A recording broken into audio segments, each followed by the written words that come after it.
Hey everyone, welcome back to the Hybrid Athlete Dad podcast. In today's episode, I'm going to be going over what winter hybrid training teaches our kids. Now, before I get into today's episode and dive into the topic, I want to let everyone know that my daughter is doing much better than last week and my wife as well. If you tuned in to last week's episode, you would have heard that my wife and my daughter both caught the stomach bug. They're both pretty sick for a few days, and it was a lot of chaos going on all at once. This week so far, we seem as though we're back to a sense of normalcy. Our daughter is definitely feeling much better, makes everything much more enjoyable, and you feel so bad for her. She's a little over a year and a half old, and when she's just sitting there and she's throwing up, I should say, it's very sad to see. She has no idea what's going on. She's getting all worked up. You can't explain to her what's going on and that she's sick. She just wants to play and she just doesn't know. So it's nice to see that she's doing much better this week, which is exactly what we wanted to do. So looking forward to a strong week this week. A book that I am reading right now, and I've talked about it a little bit before on a previous podcast episode, but is Iron Cowboy by James Lawrence. It's actually pretty amazing what he's done, doing 50 Ironman distance triathlons in 50 days in 50 states. I'm about 80 pages into the book. I haven't read the entire book. From what I've read so far, it seems it's honestly amazing how he was able to do it so far. I believe he's 20 something, 20, maybe halfway through. Getting there, maybe 22, 23 days worth of doing these triathlons in the book, and you're going to hear about all the problems he has with his body breaking down and the injuries that he's dealing with and everything that he's encompassing. Yet he still gets out there and he's still going out and he's still doing the swim, he's still doing the bike, and he's still doing the run. And the distances are, if you're not aware, it's 2.4 mile swim. I believe it's a 112-mile bike ride, and then maybe a little bit more and change. And then also a full marathon on top of that. He wasn't running these through the Ironman event company. He was just doing those distances. So he would go and he would swim, and then he would relax a little, then he would go bike, which I don't blame him. Anyone that's crazy enough to do this, I think that you might need a little bit of rest time, a little bit more than what's allotted in the real Ironman event. But I highly recommend checking out the book. It gets me thinking on the days where I don't want to go out and run 5 or 6 miles today. Maybe I don't want to go out and do my long run today. Maybe it's cold, maybe it's hot, maybe my legs are a little sore, maybe my body's just sore from yesterday's workout. And then you have James, who went out and did these 50 Ironman distances, 50 straight days. Not even the 50 straight days, but in 50 different states, so obviously encompassing all of America. It just gets me motivated and just gives me that drive. Like, okay, like if this guy did it, if I ran 5 miles yesterday, I can go run 6 miles today, or I already run 20 miles this week, I can go off and do a 10-mile run. This gentleman was doing, what is that per week? So 26, so let's say it's 25, just to make my math easy on my brain. 150 miles a week running, and then even more than that. I think I can go out and do my 30 miles of running this week. So I highly recommend checking that book out. I think he had another book come out, and I saw it online, or at Barnes & Noble, where he does 100 of these Ironman distance triathlons in 100 days. I'm not sure on the states. I just saw that. I believe that it was out at Barnes & Noble. So I might have to check that out. I'm hoping that it won't be too redundant on what I'm reading now, but I would maybe I recommend starting with that book, just because I feel as though the stories are imagined are going to be the same a little bit, depending on how the training looks like and how he set it up, if it's similar to what I'm reading now. But for right now, I'm just reading again Iron Cowboy by James Lawrence, and I highly recommend checking it out.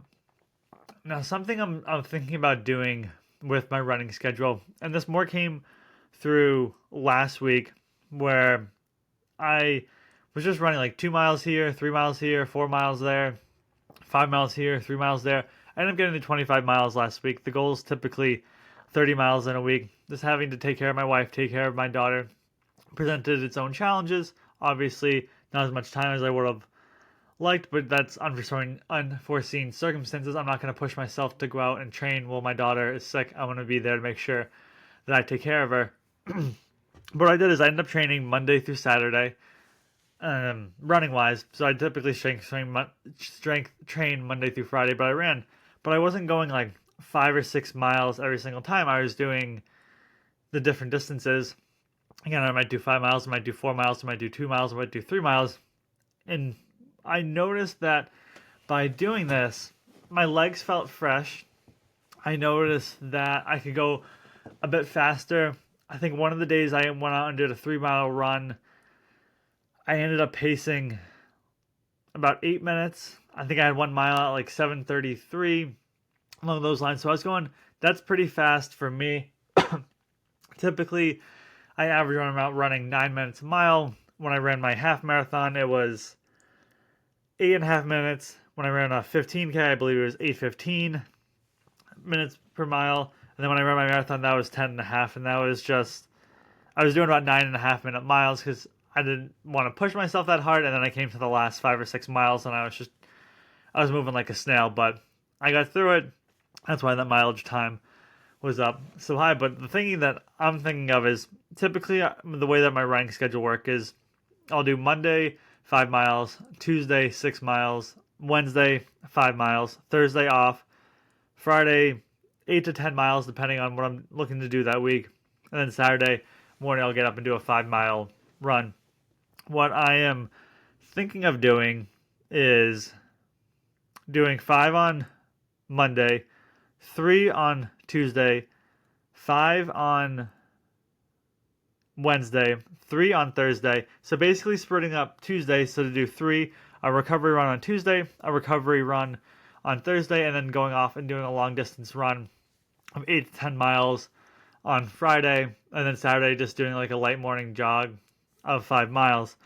I find the issue that I'm running into, not so much of an issue, but I just like to send it while I'm out there on these runs. So I think if I just try to stick to like a 10-minute pace for those 3 miles and really try to base that recovery, because if not, I'm just going to try to send it and go as fast as I can, which is what I was doing last week because I felt as though I had more energy to go off and do these runs than before. So I'm thinking about doing that. I'm debating whether I want to go 6 days of running straight, and then I just like taking Sundays off. It's just one day a week where I don't go to the gym. I don't have to worry about running. I don't have to check the weather conditions. I can just take the day off. So that's where I'm at right now, trying to debate whether or not what I want to do. Because when I run 5 or 6 miles, I come back and I'm pretty exhausted for quite a while, for about an hour or so. When I come back from the 10-mile run, about 2 hours. Not the beat down. I'm just tired. I mean, it was a lot of, after that, my body just gave out on top of I would have already worked out at some point in the morning besides Saturday's runs that all I do is I run on Saturday. So that's what I'm thinking about. I'll keep everyone updated whether or not I decide to go keep with my 5-day schedule or move over to this 6-day schedule. So debating on which one I want to do, whether I want to go basically 4 days of 5 miles or more, with 1 day just actually being 5 miles or more, with it being like closer to 8 to 10, and then 2 days or more recovery runs, and seeing how that helps, because I was running and I was getting like 9:05, 8:55 miles, and I knew based on those times I told you, 8:30 and a half, 8:15 and a 15K, I could be running faster, but I think I was just overtaxing my legs. Or maybe if I do stick to the same schedule I have now on the 6-mile run, maybe I take it a little bit lighter and try to get more of a recovery, because I felt as though like almost every run was like simple and easy recovery, and it was hard to send it into a tempo run when my legs were absolutely exhausted.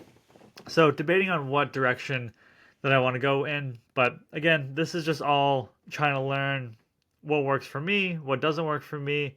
I'm very stubborn in my habits. So I in my mind, like, I just want to stick to my schedule that I have now. But again, I want to potentially test this out and see how I like it.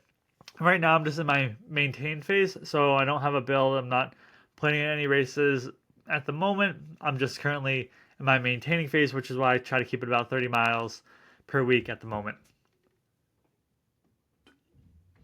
Now, to get into today's episode of what hybrid winter, I should say, so we're in winter right now, what winter hybrid training teaches our kid. Now, my goal as a parent is to lead by example.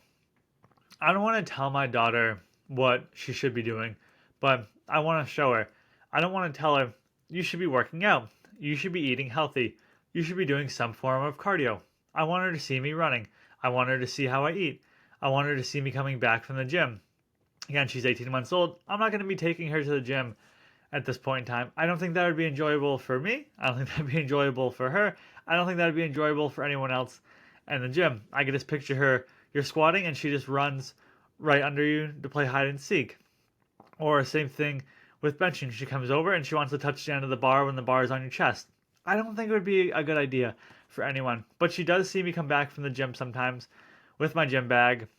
And then I'm making my shake. I'm trying to eat clean. I'm trying to eat healthy. She definitely sees me, has been seeing me when I go out on my runs from time to time. Even something as simple as yesterday, where I ran later on in the afternoon and got back before she got back, just a few minutes before she got back from daycare, and she could see me in my full running outfit. So again, the goal as a parent, for at least for me, is to lead by example. So as she grows up, she can partake in what I'm taking and what I am partaking in without me, having to press her hand and force it on her.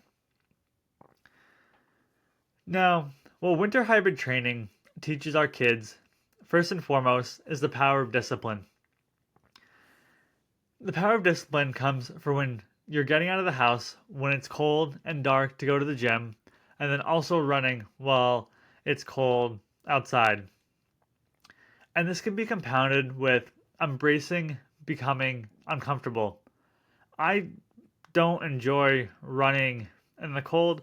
I look at my weather, I see it's 8 degrees. I know I'm going to freeze that first mile. It might be 20-mile-an-hour winds. It's not going to be an enjoyable experience, but I still embrace that discomfort, and that comes from that power of discipline. I don't feel like running today because it's cold, but I have the discipline to anyways go out there and do that run, and I'm going to embrace being uncomfortable on that run. And that's what winter training, this winter hybrid training, teaches our kids, is that power of discipline. It talks about, or it encounters embracing becoming uncomfortable. It also encounters consistency matters more than the weather conditions. This is the importance of showing up no matter the weather. And this is going to apply life lessons for my daughter, or if we ever have other kids down the line, but for right now, just our daughter. That you have to consistently show up each and every day, whether it's cold out, whether it's hot out, that this consistency is going to matter more than the weather conditions. Someday it might be snowing, someday it might be hot out, someday it might be raining, someday it might be windy. Who knows what's going to be going on? But having that consistency and having that discipline, embracing being uncomfortable, that is going to allow you to push yourself forward and to teach your kids about training through the winter. Because again, I don't know that many people that like getting up and going outside when it's freezing cold to go for a run, but it comes back to that power of discipline. It comes back to embracing the uncomfortableness, and it comes back to having that consistency to push yourself out there no matter the weather conditions. Winter hybrid training, it also teaches our kids about adapting when things don't go as planned. Obviously, last week, things didn't go to plan. We went to bed Sunday night.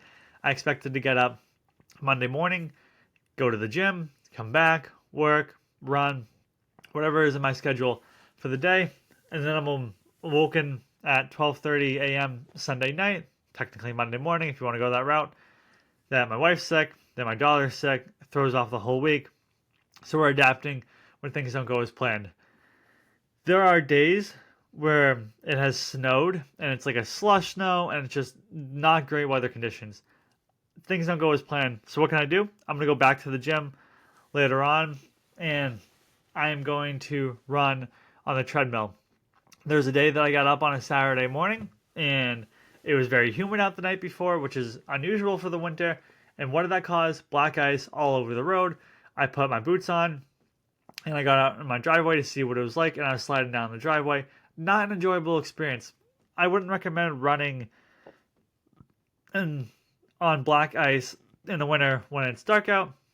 So what I do instead, I went downstairs in the basement. I did an hour on the bike, just zone 1, zone 2 heart rate, kept it nice and simple. And then Sunday morning I went through and I went and did that 5 mile run just to make up for what I hadn't done on that Saturday. So there are going to be times during the winter where things don't go to plan.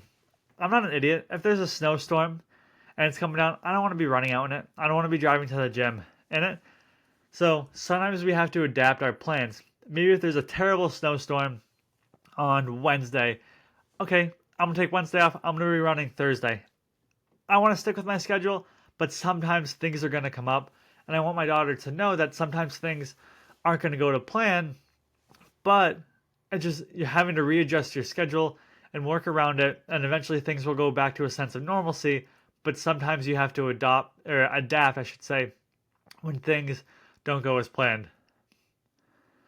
You gain a competitive advantage in the winter, and this mindset can carry over into work, into family, and other pursuits that you may be doing. The hardest part of my day is lacing up my shoes and going outside and going for a run in the winter. But I know if I could go out and I could do this hard thing of going out and running these miles during the winter when I absolutely don't feel like it, where I absolutely just want to stay in the house and stay in the warm and not go outside at all, but I gain a competitive advantage mentally, maybe not out there actually maybe physically, but definitely mentally, where I'm like, I went out, I did this really hard thing, and then now anything that gets thrown at me at the day, whether something comes up with my daughter, something comes up at my job, something comes up with my side hustle. I can give you an example of something that happened where I had, in my side hustle, I've had someone taking my sales calls for a very long time. Obviously, I work a 9 to 5. It's not prudent for me to be taking sales calls for my side hustle while I am at work. Those two really don't work together. So she'd been with us for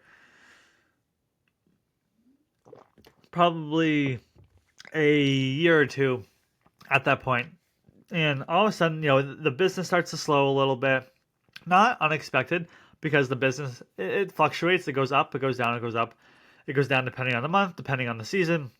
But we've gone about 2 or 3 months without signing on a new client. And when you're an agency-based business, you're going to turn a little bit, or churn, I should say. And what that means is the clients are going to be sticking with you forever. So you have to go out and you have to get new clients if you want to stay in business, because people will work with you for a while. Then eventually they'll just move on and they'll pause your services for whatever reason. So we lost some clients, or had some clients pause with us, and some cancel our service offering. Again, not unexpected. It happens. That we're not going to keep every client forever. Ended up going into her email one day because I had sent her over, hey, can you check in with this client? They said they wanted to start up again with us in January. We've lost a few clients at this point. I want to try to renew the business with a previous client. Always easier to get an older client back on board than it is trying to get a new client back on board, or trying to get a new client to sign up with your company. Email her, didn't hear anything back. Told her to send over an invoice to a client, didn't hear anything back. Went in her emails. This after about 2 weeks of not hearing anything from her. Realized she wasn't hopping on and taking sales calls that were being scheduled on our calendar. And I'm paying someone to come on and book these sales calls with her. And she just hadn't been taking them. I'm not sure why. Again, she'd been with us for 2 years. She had been doing great. Obviously, something came up, having to let her go. And that was really hard. But knowing that, okay, that this is something that's very hard to deal with in my business, that came home as a shock. Maybe I should have been a better manager and seen what was going on. But that's still not the hardest thing that I have dealt with today. getting out there and running miles when it's -3 degrees and I'm just freezing and I still have to run 5 miles, where in my mind I'm thinking, okay, 45 miles isn't that bad of a run. But then when you get out there and you're running 45 miles, 45 minutes, and you're going out there and you're running those 45 minutes, you realize it does feel like a very long time when you're absolutely freezing cold. So I do say that running in the winter gives you a competitive advantage. And I could liken it to, obviously our daughter's not in school at the moment. She's in daycare, but in school during the summer months where kids are taking off, they're having fun. Obviously I want her to have fun, but I want her to educate herself. I want her to learn. I want her to grow. I want her to use that time where other people are just playing around and not bettering themselves, that she can go out there and she can better herself. Maybe she could read more books. Maybe she could watch more educational documentaries. Different things like that that's going to advance her. Again, she's 18 months old. I don't have that expectation right now, but as she gets into school, and I think of it in winter training where I find so many people stop running through the winter because it sucks. Who wants to be running in the winter? Who wants to be running in the cold? But I know if I'm going to be running through the winter, I can use that as a competitive advantage. Which brings me to my last point, which is the winter hybrid training teaches our kids that it's time to build a stronger base. And that can go back to the point I just made of our daughter having a strong base built out during the summer, so that she goes into the new school year and has fresh ideas and knowledge, and she's just going to be a smarter and overall, I'd say, happier person. I find when I'm learning at this point in my life, I'm reading books, I'm listening to podcasts, I'm listening to conferences, I'm happier overall because I know that's going to be improving my life. But it's building the stronger base through the winter, similar to how she's building her stronger base. And for me, that's building the stronger base for the spring, summer, and fall races that I might be going out there and doing. And I don't want to fall behind. I don't want to just skip the winter or just do the elliptical during the winter just because it's hard, because it's cold outside. Obviously, there's a point in time where it might be necessary to do that, but I'm using the winter time to build a stronger base. And again, well, winter training, hybrid training, teaches our kids is the power of discipline, embracing becoming uncomfortable, that consistency matters no matter the conditions, adapting when things don't go as planned. And this can go back to the consistency aspect no matter the conditions, that if it's black ice, it's a snowstorm, I'm still putting in some sort of effort somewhere and still following that routine. You gain that competitive advantage of doing the hard thing during the months that most people don't want to be doing something that's exceptionally hard, and using that time to build a stronger base for yourself overall.